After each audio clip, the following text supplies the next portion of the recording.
Ang kapayapaan ng Panginoong Hesukristo ay sumainyong lahat.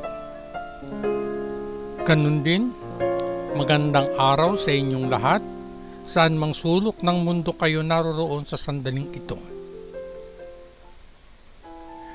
Nais kong ibahagi sa inyo sa araw na ito, mga kabayan, ang aking maikling pagninilay na pinamagatan kong walang kwentang palitan.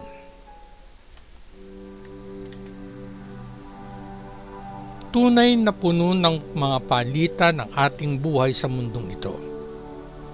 At ang ating mga mahihina at maling desisyon sa pagpapasya ay potensyal na suliranin sa hinaharap. Sa Ebanghelyo ng liham ni Apostol Pablo sa mga taga-Galacia, ika-6 na kabanata, ika-7 talata, isinulat ng apostol ang babalang ito.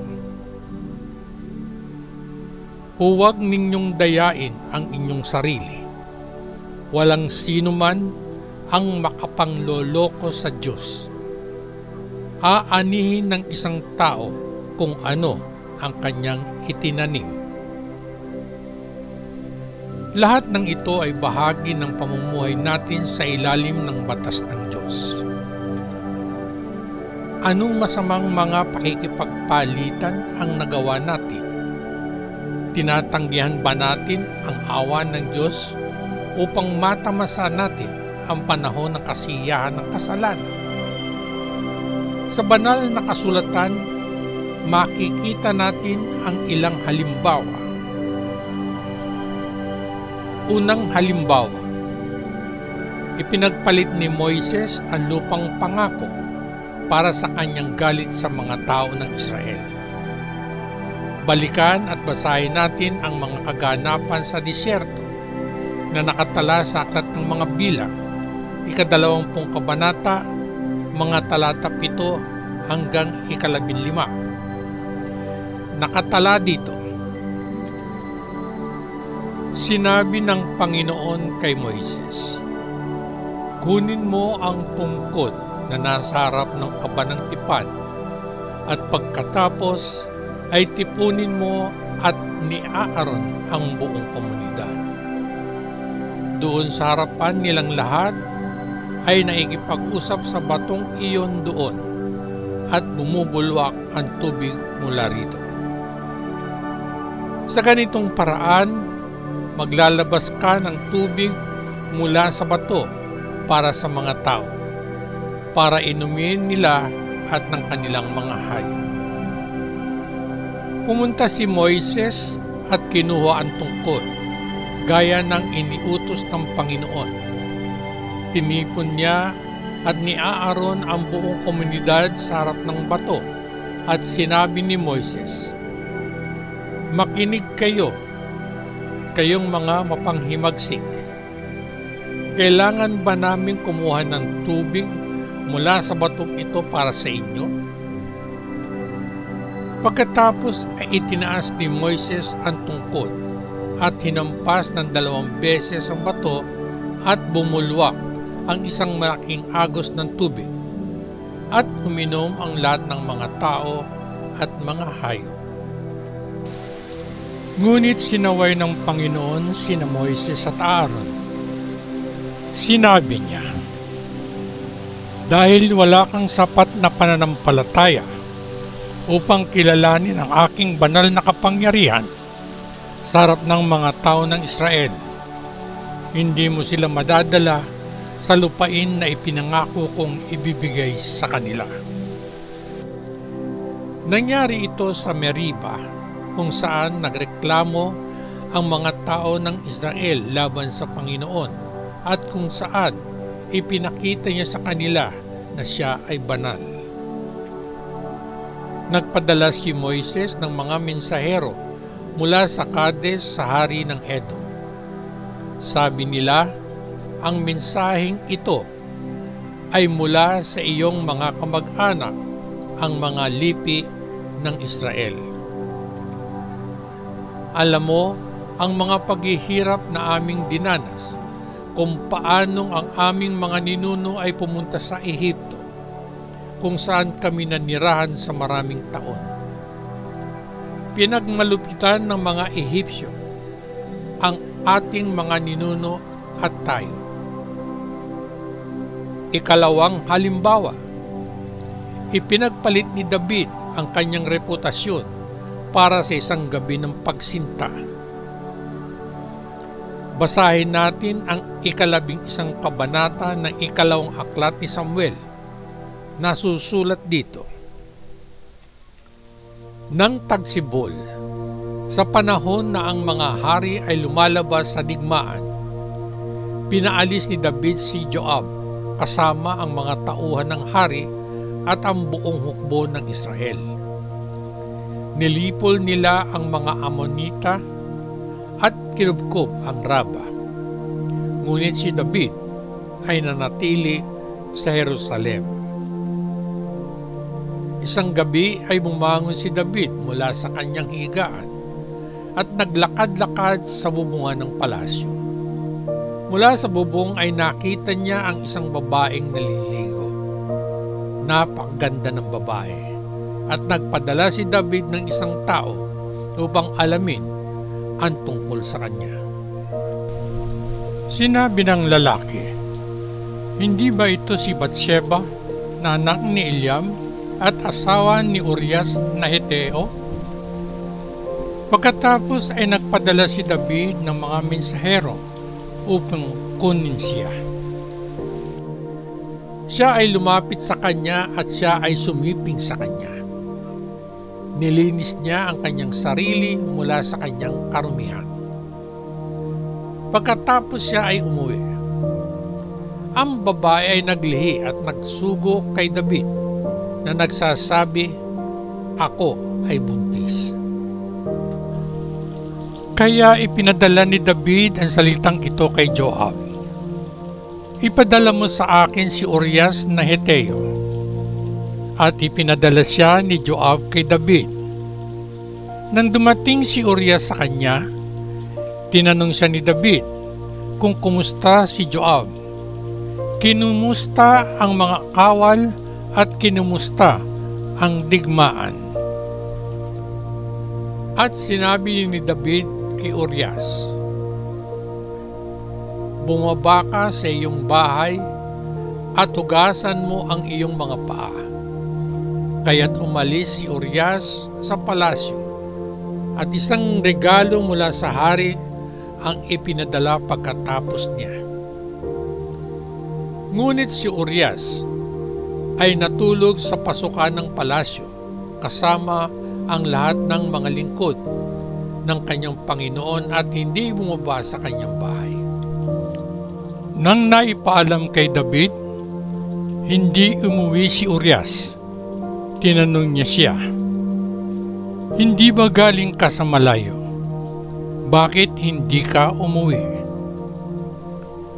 Sinabi ni Urias kay David, "Ang Kaban at ang Israel at ang Huda ay nananatili sa mga tolda, at ang aking Panginoon na si Joab at ang mga tauhan ng aking Panginoon ay nagkakampo sa luwang ng parang. Paano ako makakauwi sa aking bahay upang kumain at uminom at sumiping sa aking asawa? Habang ikaw ay nabubuhay, hindi ako gagawa ng ganoong bagay." Pagkatapos ay sinabi ni David sa kanya, "Manatili ka rito ng isang araw at bukas ay ibabalik kita." Kaya't si Urias ay nanatili sa Jerusalem sa araw na iyon at sa sumunod na araw. Sa paanyaya ni David, kumain siya at uminom kasama niya at nilasing siya ni David. Ngunit sa kinahapunan ay lumabas si Urias upang matulog sa kanyang higaan kasama ng mga lingkod ng kanyang Panginoon. Hindi siya umuwi. Kinaumagahan ay sumulat si David kay Joab at ipinadala ito kay Urias. Dito ay isinulat niya, "Ilagay si Urias sa unahan kung saan ang labanan ay pinakamatindi. Pagkatapos ay lumayo ka sa kanya upang siya ay masasaktan at mamatay. Kaya habang kinukubkob ni Joab ang lungsod, inilagay niya si Urias sa isang lugar kung saan alam niyang naroon ang pinakamalakas na tagapagtanggol. Nang lumabas ang mga lalaki ng lungsod at lumaban kay Joab, ang ilan sa mga lalaki sa hukbo ni David ay nahulog. Bukod dito, namatay si Urias na Heteo. Si Joab ay nagpadala kay David ng buong ulat ng labanan. Inutusan niya ang mensahero. Kapag natapos mo nang ibigay sa hari ang ulat na ito tungkol sa labanan, maaaring sumiklab ang galit ng hari at maaaring itanong niya sa iyo, bakit ka napakalapit sa lungsod upang makipaglaban? Hindi mo ba alam na magpapakawala sila ng mga palaso mula sa pader?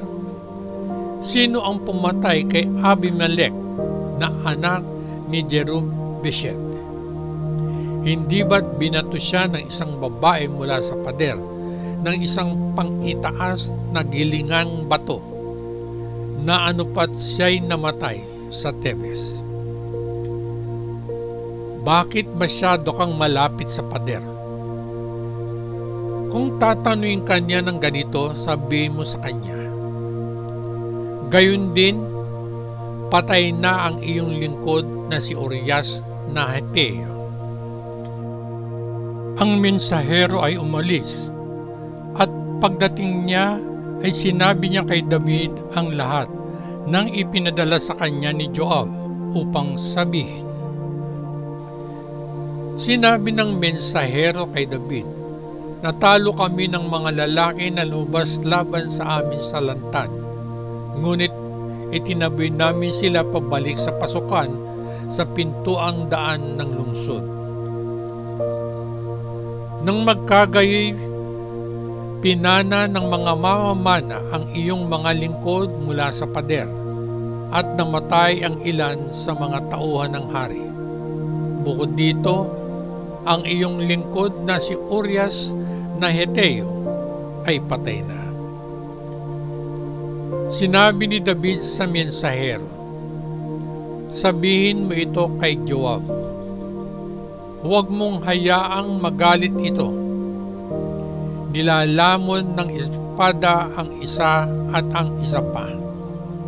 Ituloy ang pagsalakay laban sa lungsod at wasakin ito. Sabihin mo ito para pasiglahin si Joab. Nang mabalitaan ng asawa ni Urias na patay na ang kanyang asawa, ipinagluksa niya ito. Pagkatapos ng panahon ng pagluluksa, ipinadala siya ni David sa kanyang bahay at siya ay naging asawa niya at nanganak sa kanya ng isang lalaki. Ngunit, ang bagay na ginawa ni David ay hindi kinalugdan ng Panginoon. Ikatlong halimbawa, ipinagpalit ni Ananias at Safira ang buhay para sa dagdag na pera. Basahin natin ang Ebanghelyo ng mga gawa ng mga apostol, 5 kabanata mula 1 hanggang 11 talata, na susulat dito. Ngayon, ang isang lalaki na nagngangalang Ananias kasama ang kanyang asawang si Safira ay nagbenta rin ng isang piraso ng ari-arian. Lingid sa kalaman ng kanyang asawa na itinago niya ang bahagi ng pera para sa kanyang sarili, ngunit dinalang iba at inilagay sa paanan ng mga apostol. Pagkatapos ay sinabi ni Pedro, Ananias, paanong pinuspos ni Satanas ang iyong puso nang magsinungaling ka sa banal na espiritu?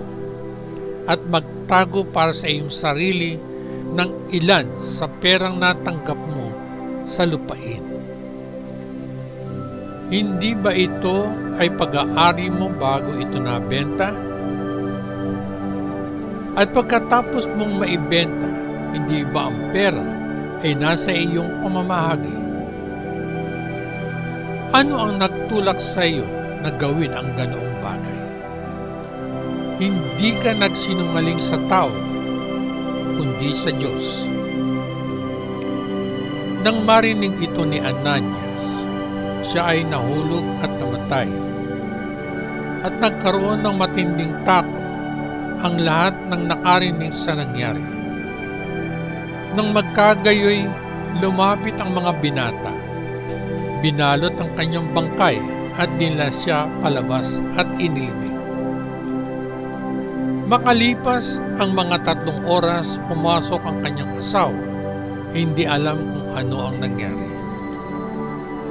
Tinanong siya ni Pedro, "Sabihin mo sa akin, ito ba ang halaga na nakuha ninyo ni Ananias para sa lupain?"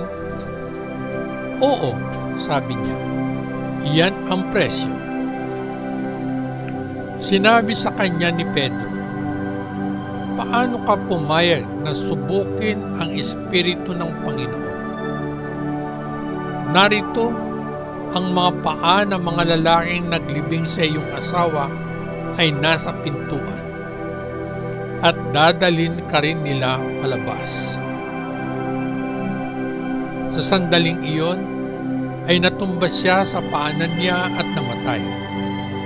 Nang magkagayoy, pumasok ang mga binata at nang makita siyang patay, dinala siya sa labas at inilibing sa tabi ng kanyang asawa. Nabalot ng matinding takot ang buong simbahan at ang lahat ng nakarinig tungkol sa mga pangyayaring ito. Nahaharap ka ba sa tukso ngayon? Huwag sumuko. Kumapit kay Jesus, sundin ang utos niya. Huwag kailanman ipagpalit ang pakikisama sa Kanya sa anumang bagay. Kapag ginawa mo ito, ito ay isang napakahinang pagpapasya sa pakikipagpalitan.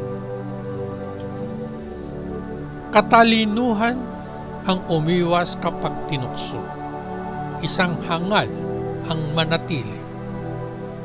Para sa mga nakikipaglaro sa kasamaan, sa lalong madaling panahon ay malalaman na hindi ito nagbabayad. Mga kabayan, ang pagpapala ng presensya ng Espiritu sa ating mga puso ay isang patikim ng mas malalaking pagpapala na ating matatamasa sa pakikipag-isa natin kay Kristo. At tayo ay walang hanggan na kaisa ng Diyos Ama sa pamamagitan ng Panginoong Hesukristo. Hindi lang yan, kabayan. Balang araw magkakaroon tayo ng higit pa. Tayo ay mabubuhay sa mismong presensya ng Diyos.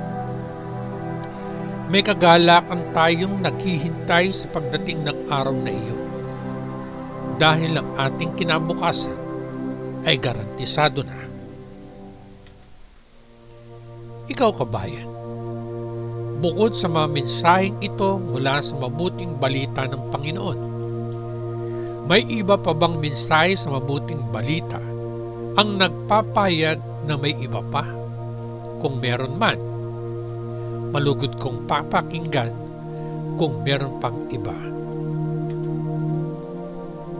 At bago ako tuluyang magpaalam, kabayan, iiwan ko sa iyo ang talatang ito mula sa Ebanghelyo ng liham ni Apostol Pablo sa mga taga-Galacia, ika-6 na kabanata, ika-8 talata. Kung magtatanim siya sa bukid ng kanyang likas na pagnanasa, mula roon ay titipunin niya ang ani ng kamatayan. Kung siya ay magtatanim sa bukid ng Espiritu, mula sa Espiritu, ay aanihin niya ang ani ng buhay na walang hanggan. At bago ako tuluyang magpaalam kabayan, iiwan ko sa iyo ang makabuluhang siping ito. Sa kainitan ng tukso, huwag mawalan ng hinahon. Hanggang sa muli, patnubayan at pagpalain nawa tayong lahat ng dakilang Diyos Ama sa langit, sa ngalan ng Panginoong Hesukristo na ating manunubos. Amen. Amen. Amen. Peace.